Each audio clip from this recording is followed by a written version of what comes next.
एक मुलाकात ऐसी शख्सियतों के साथ जिन्होंने दिया है अपने जीवन को एक नया मुकाम। रूबरू कराएंगे ऐसी कुछ हस्तियों के साथ एक खास शख्सियत के साथ मुलाकात जयदेव पटेल के साथ नंबर 1 इंडिया न्यूज पर। नमस्कार व्यूअर्स, मैं हूं जयदेव पटेल और आप देख रहे हैं नंबर 1 इंडिया न्यूज। आपका एक बार फिर स्वागत है एक खास शख्सियत के साथ मुलाकात प्रोग्राम में। आज हमारे साथ खास मेहमान है मौलाना नेशनल आजाद उर्दू यूनिवर्सिटी के पूर्व चांसलर फिरोज बख्त अहमद। फिरोज जी, आपका बहुत बहुत स्वागत है आज हमारे प्रोग्राम में। आपका भी बहुत बहुत शुक्रिया जी।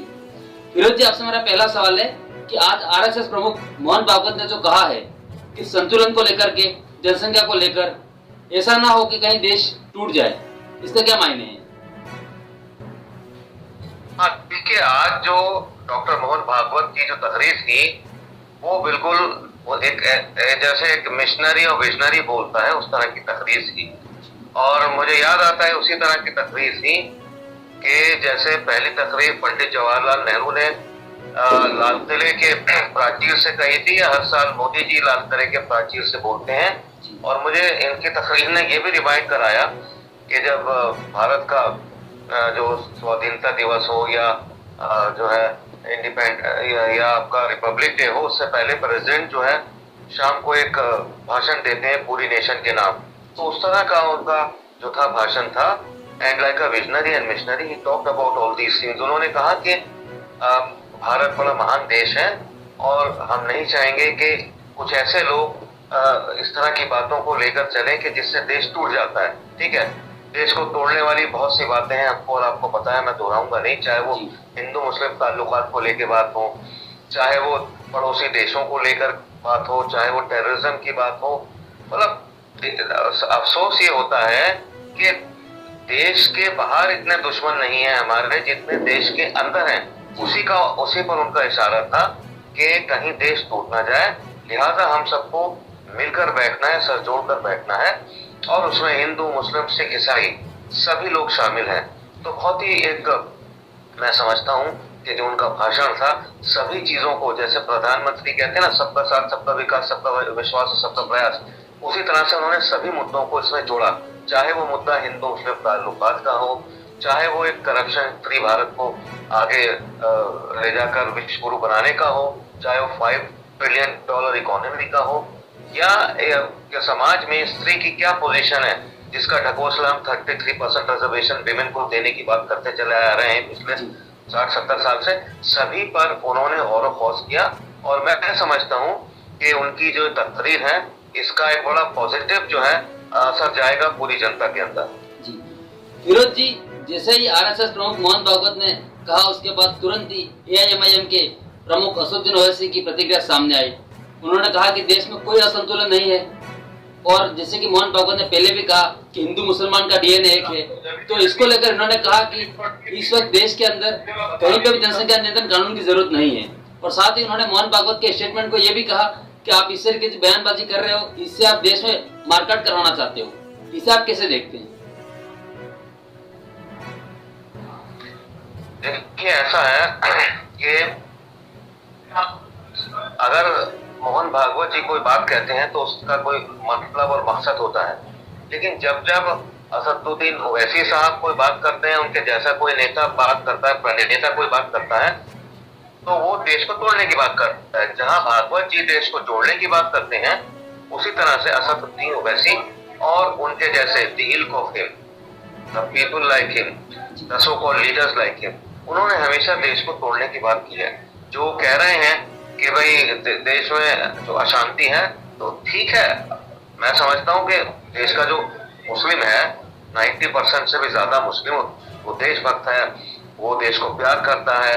हुब्बुल वतनी निस्फुल ईमान, यानी उसका आधा ईमान देशभक्ति है, राष्ट्रवाद है, संस्कारवाद है, उसमें यकीन रखता है। लेकिन जो असंतुलन पैदा होता है, वो असंतुलन असदुद्दीन ओवैसी और चाहे वो तौकीर रजा खान हो या आजम खान हो, इस तरह के जो नेता हैं, या इवन एट टाइम्स मदनी साहब हो, इस तरह का असंतुलन ये लोग जो मुस्लिम जमात है, बिल्कुल ठंडक है, मुस्लिम कूल एज क्यूकम्बर, उनको ये कभी बहलाते फुसलाते हैं, कभी भटकाते हैं और कभी भड़काते हैं। और जिसको अंग्रेजी में कहते हैं कि भाई दे आर स्प्यूइंग वेनम, जहर उगलते हैं और हिंदुस्तान में आग लगाते हैं। तो ये अब मुझे कई बार समझ नहीं आता, असदुद्दीन ओवैसी साहब इस तरह की बात करते हैं कि मैं हंसूं या रोऊं, तो सेल्फ एक्सप्लेनेटरी है। और उनका और भागवत साहब का क्या मुकाबला। भागवत साहब जो है जोड़ने की बात करते हैं, जैसे मोदी जी जोड़ने की बात करते हैं, उसी तरह से ये जो है आपके असदुद्दीन ओवैसी एंड कंपनी तोड़ने की बात करते हैं। जी फिरोज जी, आज आरएसएस प्रमुख मोहन भागवत ने एक बात और कही, कहीं न कहीं संघ को बदनाम करने की कोशिश की जा रही है देश में।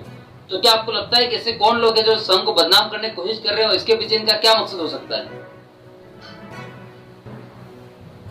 देखिए, ऐसा है, मैं आपको बताऊं, संघ को जितना बदनाम कर सकते हैं कर लीजिए, चाहे वो हमारे बैरिस्टर ओवैसी जैसे लोग हों या कोई और हो, वामपंथी हो, विपक्षी हो, जो भी हो, वो अपनी पूरी ताकत आजमा ले, संघ बदनाम नहीं होगी, क्योंकि संघ कोई गलत काम नहीं करती।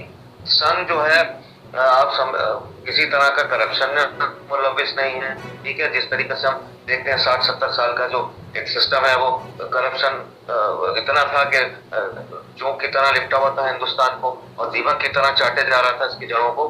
संघ दुनिया का सबसे बड़ा एक संगठन है, ऑर्गेनाइज संगठन है, रिकॉग्नाइज है, और अलावा इसके सबसे ज्यादा डिसिप्लिन है। तो जितने भी संगठन हैं वो मेरे ख्याल से हिंदुस्तान में संघ से तकवीत लेते हैं, इससे सीखते हैं। मैं तो बल्कि अपने हमारे जो दोस्त हैं जमात इस्लामी वगैरह में, मैं उनसे कहता हूँ कि संघ से सीखिए। संघ के अंदर बहुत सी अच्छी बातें हैं। हो सकता है संघ आपको पसंद नहीं हो, वो आप जाने, लेकिन संघ में बहुत सी अच्छी बातें हैं। इनकी ऑर्गेनाइजेशन में लोग जो है भारत माता के लिए मर मिटने को तैयार है। वो ये नहीं सोचते कि मेरा क्या भला हो रहा है, मेरी कहाँ इकन्नी दुअन्नी चवन्नी जो है बन रही है। संघ के मेंबर ये नहीं देखते, ठीक है। मेरी बात हो रही थी, संघ के बड़े वरिष्ठ प्रोफेसर हैं, बॉम्बे के हैं, वो सावरकर संगठन है प्रतिष्ठान, उसके चेयरमैन भी हैं प्रोफेसर अशोक मोडक। तो मैंने उनसे कहा, यार आप तो बड़े काबिल आदमी हैं, आपको तो चाहिए सरकार राज्यसभा दे इस तरह की।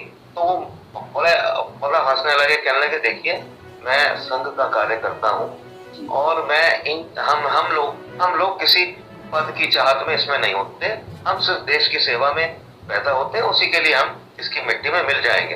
तो ये देखिए, जब जिस ऑर्गेनाइजेशन का ये विजन हो, जिस ऑर्गेनाइजेशन का मिशन भारत माता हो, वो अब कितना ही बदनाम कर रहे हो, बदनाम होने वाली नहीं। और संघ को न सिर्फ हिंदू तबके में तस्लीम किया जाता है, इसको मुस्लिम, ईसाई और दूसरे तबकों में भी ये तस्लीम किया जाता है। संघ के बड़े काम है। मैं आपको छोटा सा वाक्य बताता हूँ कि 1995 में दिल्ली में एक इलाका है चरखी दादरी, नोएडा के पास है। वहां पे दो जहाज फॉर्चुनेटली सऊदी जहाज और कजाक एयरलाइंस आपस में टकरा गए और सैकड़ों लोग मर गए, उनकी लाशें जो है मैदानों में फैल गई। सर्दी का मौसम था, हज को जा रहे थे सऊदी वाले, बहुत से बेचारे जो हाजी नहीं बन पाए, और कजाक के लोग भी वहां। तो वहां पे जो लोगों को पहचानने के लिए, उनकी आइडेंटिफिकेशन के लिए ज्यादातर लोग मुसलमान ही थे।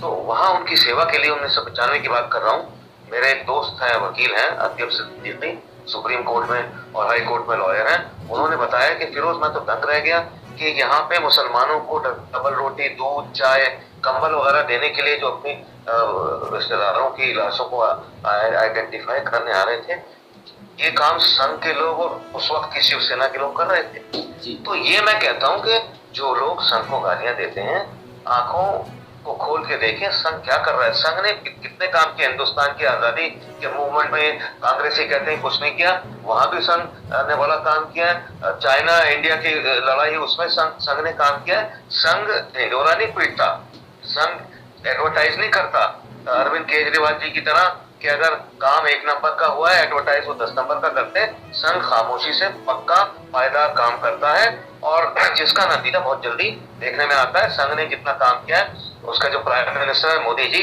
8 साल से हर रोज कुछ ना कुछ काम कर रहे हैं, जनता देख रही है। और इसी वजह से आप देख रहे हैं कि हर स्टेट से जो कांग्रेस गालियां देती है संघ को, वो कहीं ना कहीं सुपड़ा उसका साफ होता जा रहा है। अरे कांग्रेसियों, वामपंथियों, विपक्षियों, काम करो, सीखो संघियों से। संघी काम करते हैं, ढिंढोरा नहीं पीटते हैं। जी फिरोज जी, आपसे मेरा आखिरी सवाल है और बिल्कुल सीधा सवाल है कि मोहन भागवत के संदेश से क्या बदलेगा समाज? देखिए ऐसा है, समाज को बदलने के लिए एक भावना चाहिए, सद्भावना चाहिए, एक विचार है, ठीक है। विचार से फिर आगे बातें बनती हैं, फिर एक सिस्टम बनता है, फिर उसमें जो सरकार है, सरकार। तो मेरा ख्याल ये है कि मोहन भागवत जी ने जो बातें कही, हमेशा से अच्छी बातें बोलते रहे, उसका जरूर असर होगा। पॉजिटिव उनका जो एक वाइब्स है वो कही है समाज में, हमेशा से पॉजिटिव बात करते हैं। और मैं कहता हूँ कि सरकार में अनफॉर्चुनेटली संगठन में भी कुछ लोग हैं जो मुसलमानों के ताल्लुक से नेगेटिव बात बोलते हैं। डॉक्टर मोहन भागवत की जबान से मुसलमानों के खिलाफ आज तक कोई नेगेटिव बात ना हमने सुनी है, ना किसी ने सुनी होगी। हमेशा भागवत साहब ने यही कहा कि हिंदुस्तान की कल्पना मुसलमानों के कॉन्स्टिट्यूशन के बगैर नहीं की जा सकती, तो इससे अच्छी बात क्या हो सकती है। उसी तरह से मैं जैसे मोहन भागवत साहब ने बात कही, मोदी जी भी यही कहते हैं कि मुसलमान हमारी संतान की माफिक हैं, हम उसके साथ बराबरी का सलूक करना चाहते हैं। और तालीम के ताल्लुक से भी मोदी जी ने यही कहा था कि मैं हर मुसलमान के एक हाथ में कुरान और एक में कंप्यूटर देखना चाहता हूँ। तो जो बातें, अच्छा मोदी जी हो या जनसंघ हो या जो भी हो, संघ का जो भी है वो संगठन की लाइन पे चलता है। संगठन एक विचारधारा है, पॉजिटिव विचारधारा है, सभी धर्मों का की अच्छी बातों का इसमें समावेश है, जो आप पॉलिटिकल लेवल पे भी देखते हैं, समाजी लेवल पे भी देखते हैं, एजुकेशनल लेवल में न्यू एजुकेशन पॉलिसी में देखते हैं। तो मैं समझता हूँ कि डॉक्टर मोहन भागवत ने जो अपना आज भाषण दिया है उसका बहुत अच्छा असर सारे तबके हिंदुस्तान के लेंगे, और हिंदुस्तान एक तेजगाम रास्ते, तेजगाम स्पीड से $5 ट्रिलियन इकोनॉमी ये अचीव करेगा, बल्कि हो सकता है 8 और 10 कर ले, और साथ ही साथ विश्व गुरु भी बनेगा। जी फिरोज जी, आपने नंबर 1 इंडिया न्यूज़ के समय निकाला, उसके लिए आपका बहुत बहुत धन्यवाद। बहुत बहुत शुक्रिया आपका और आपके चैनल का।